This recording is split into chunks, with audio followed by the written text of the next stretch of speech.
Assalamualaikum warahmatullahi wabarakatuh. Kami dari kelompok 6 akan memaparkan hasil diskusi kami mengenai sosial ekonomi dalam bimbingan dan konseling karir, yang dimana kelompok 6 ini beranggotakan yang pertama ada Kang Rizanwar, kemudian Kang Hikmat Zaki, ada Teh Mutia, Teh Rukesia, Teh Rima, dan saya sendiri, Wandi Muhammad Faizal. Untuk selanjutnya, materi yang akan disampaikan, saya persilakan kepada rekan saya. Oke. Baik, Kang, di sini saya akan memaparkan materi konsep sosial ekonomi. Nah, di sini konsep sosial ekonomi ini ada 3 poin. Yang pertama itu ada konsep sosial. Nah, dalam Kamus Besar Bahasa Indonesia, kata sosial berarti berkenan dengan masyarakat, di mana dirasa perlu adanya komunikasi antar individu. Nah, dari kata di atas dapat dilihat bahwa arti dari kata sosial terdapat 2 arti, yaitu yang pertama berkenaan dengan masyarakat, dan yang kedua berkenaan dengan kepentingan umum atau suka menolong, menderma, dan sebagainya. Nah, kata sosial berasal dari kata Latin yaitu socius, yang berarti bersama-sama atau bersatu, terikat, sekutu, berteman, atau kata sosio yang memiliki makna menjadikan teman. Nah, sedangkan ada pengertian konsep sistem sosial menurut para ahli. Di sini menurut Robert, yaitu lawang sistem sosial merupakan sejumlah kegiatan atau sejumlah yang berhubungan timbal baliknya kurang lebih bersifat konstan. Yang kedua ada menurut Talcott Parsons, yang menjelaskan ada 4 persyaratan fungsional yang dibutuhkan oleh suatu sistem, yaitu adaptasi, pencapaian tujuan, integrasi, pola pemeliharaan. Nah, di mana adaptasi ini merupakan kebutuhan sistem yang berguna untuk menyesuaikan diri dengan lingkungan yang dihadapinya, dan pencapaian tujuan merupakan prasyarat fungsional yang menentukan tujuan dan skala prioritas dari tujuan-tujuan yang ada. Terus ada integrasi. Nah, integrasi adalah suatu hubungan sistem yang dapat menciptakan suatu kesesuaian antara bagian dalam suatu sistem. Nah, terus ada pola pemeliharaan. Nah, prasyarat yang dibutuhkan sistem untuk menjamin kesinambungan tindakan dalam sistem sesuai dengan norma. Terus selanjutnya ada konsep ekonomi. Di sini kata ekonomi berasal dari kata Yunani yaitu oikos dan nomos. Nah, kata oikos memiliki arti rumah tangga, sedangkan kata nomos berarti mengatur. Maka ekonomi dapat diartikan sebagai aturan rumah tangga atau manajemen rumah tangga. Namun, rumah tangga pada ekonomi tidak hanya dalam lingkup keluarga, akan tetapi bisa berarti ekonomi desa, kota, hingga negara. Terus ekonomi juga sebuah cabang ilmu sosial yang berobjek pada individu dan masyarakat. Nah, di sini yang ketiga ada konsep sosial. Nah, ada konsep sosial ekonomi. Nah, sosial ekonomi adalah suatu kedudukan yang diatur secara sosial dan penempatan seorang pada posisi tertentu dalam masyarakat. Pemberian posisi itu disertai pula dengan sepakat hak kewajiban yang harus dimainkan oleh si pembawa status. Nah, di sini menurut Malo juga memberikan batasan yang tentang kondisi sosial ekonomi, yaitu merupakan suatu kedudukan yang diatur secara sosial dan menempatkan seseorang pada posisi tertentu dalam sosial masyarakat. Nah, selanjutnya saya serahkan kembali kepada moderator. Mangga, Kang Wangdi, lanjutkan.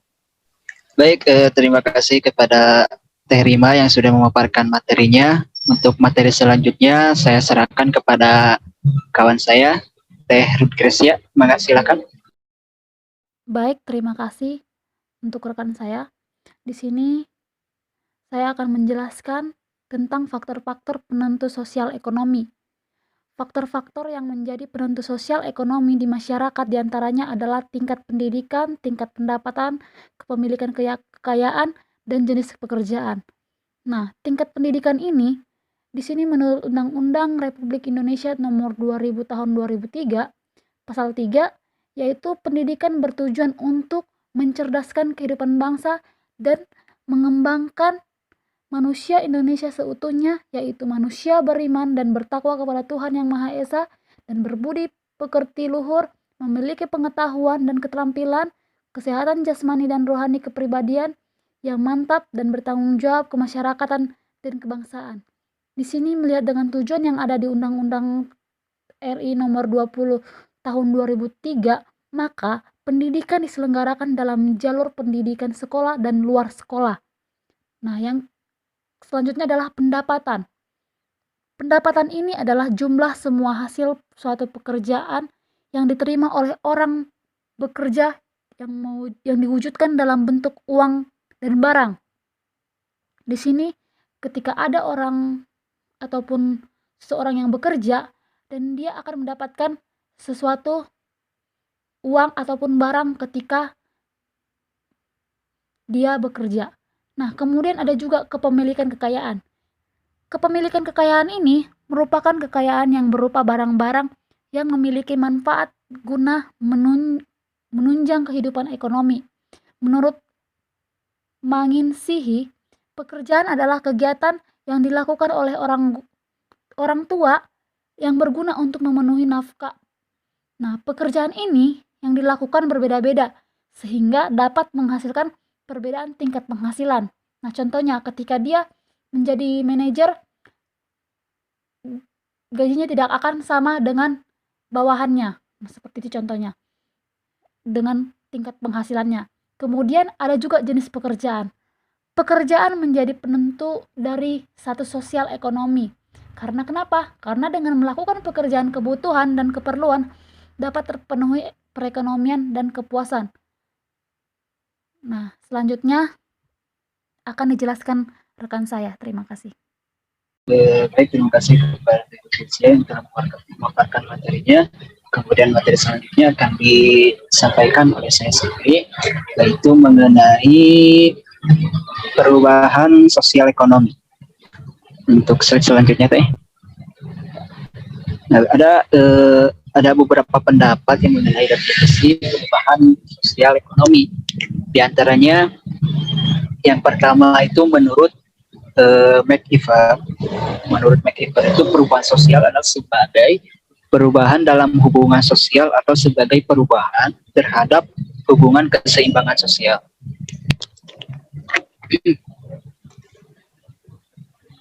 Yang tadi Teh slide-nya.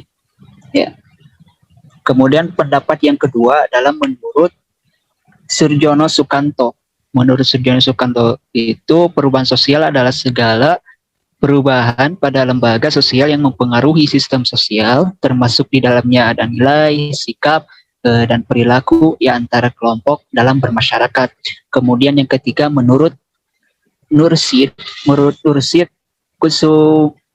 Kusumaatmaja, perubahan sosial adalah proses sebagai akibat adanya dinamika anggota masyarakat yang didukung oleh sebagian besar anggota masyarakat yang merupakan tuntutan kehidupan dalam mencari kestabilan. Nah, dari pengertian di atas yang tadi dapat ditarik kesimpulan bahwa perubahan sosial adalah perubahan yang terjadi pada kehidupan bermasyarakat Nah, perubahan ekonomi ini terjadi apabila kehidupan secara ekonomi mengalami perubahan. Kegiatan ekonomi seseorang akan berbeda antara satu orang dengan orang yang lainnya.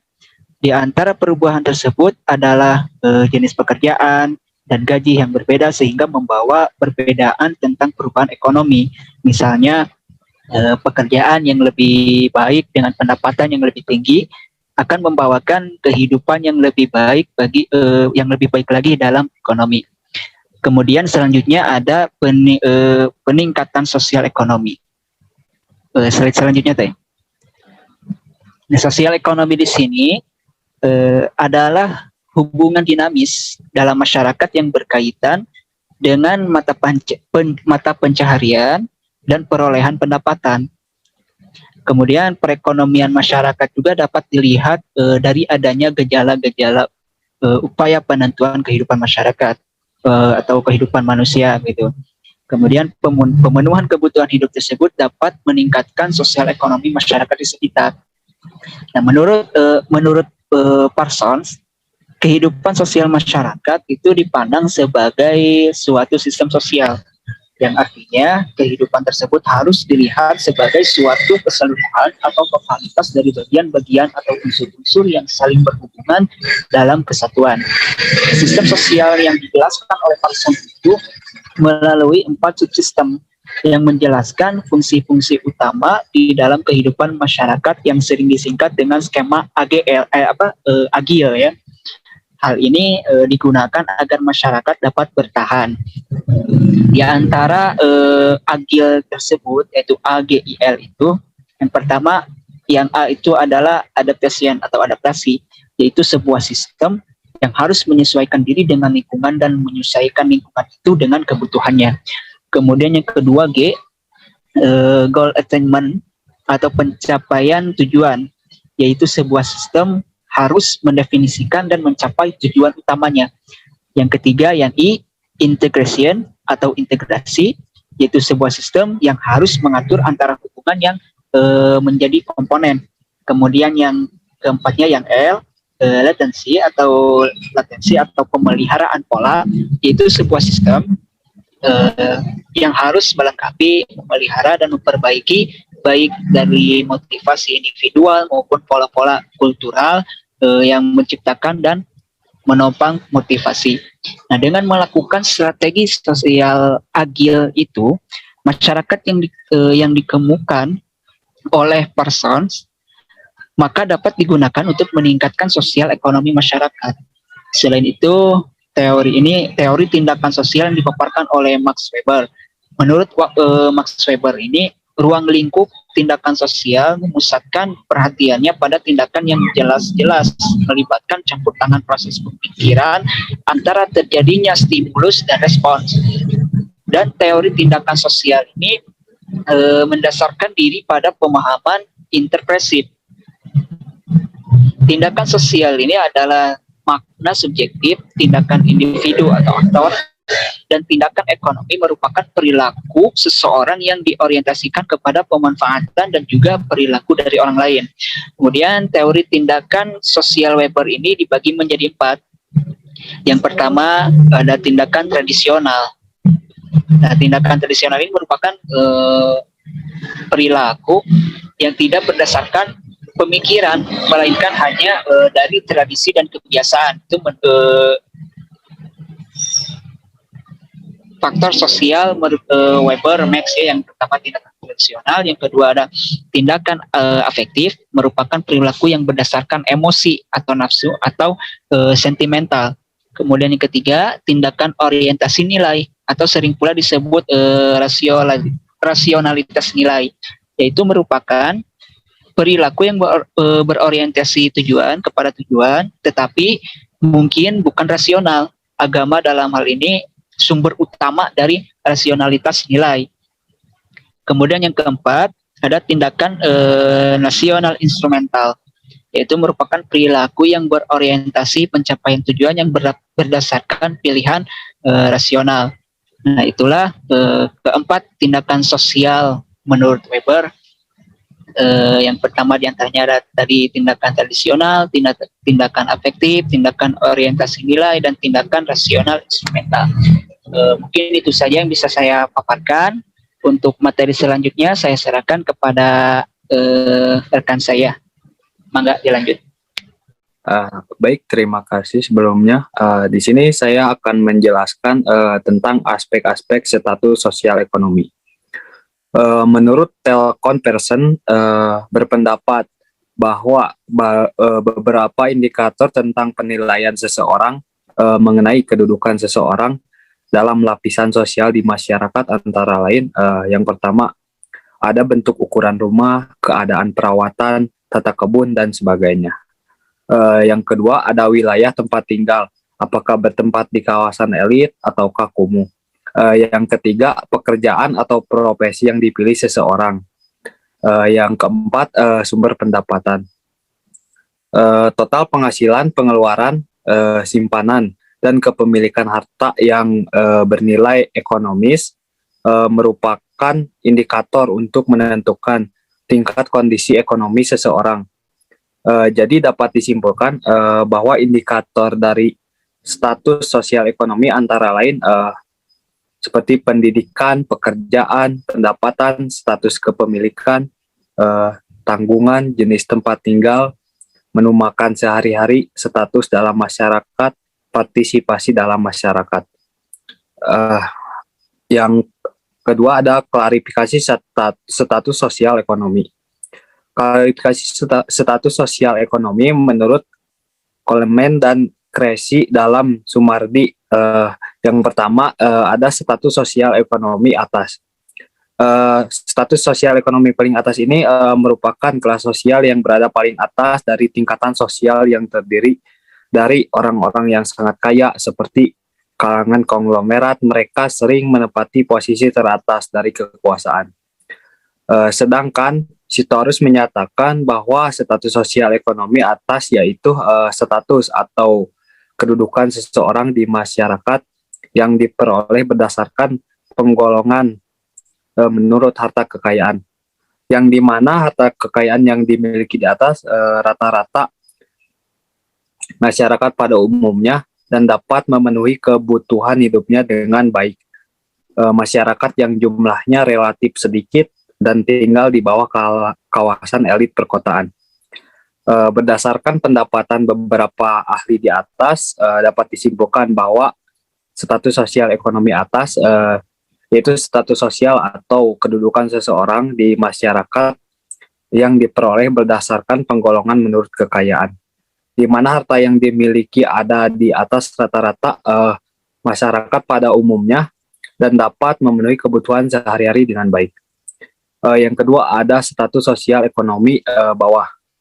Menurut Sitorus, status sosial ekonomi paling bawah ini kedudukan seseorang di masyarakat yang diperoleh berdasarkan penggolongan menurut kekayaan, yang dimana harta kekayaan yang dimiliki termasuk kurang jika dibandingkan dengan rata-rata masyarakat pada umumnya, serta tidak mampu dalam memenuhi kebutuhan hidup sehari-hari. Mungkin itu saja yang saya dapat paparkan. Selanjutnya akan dilanjutkan oleh teman saya.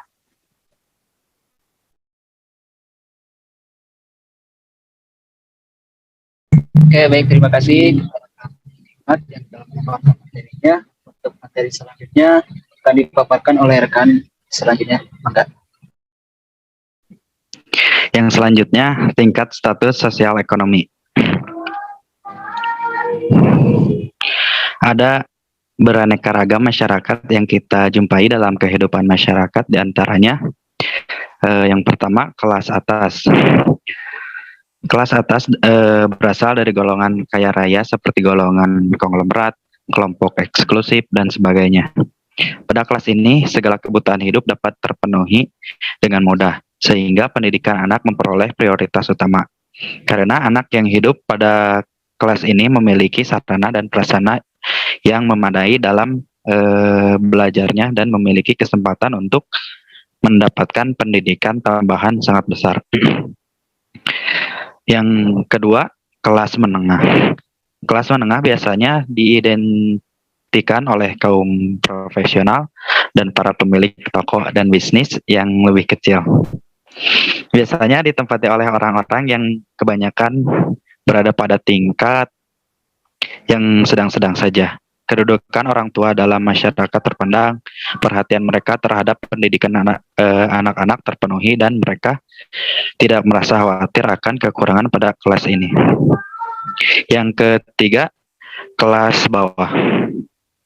Menurut Mulyanto Sumardi, kelas bawah adalah golongan yang memperoleh pendapatan atau penerimaan sebagai imbalan terhadap kerja mereka yang jumlahnya jauh lebih sedikit dibandingkan dengan kebutuhan pokoknya. Mereka yang termasuk dalam kategori ini adalah sebagai orang yang miskin dan kehilangan amnisi dalam merangkuh keberhasilan yang lebih tinggi. Golongan ini antara lain pembantu rumah tangga, pengangkut sampah, dan lain-lain. Yang selanjutnya, yang B, status sosial ekonomi bawah.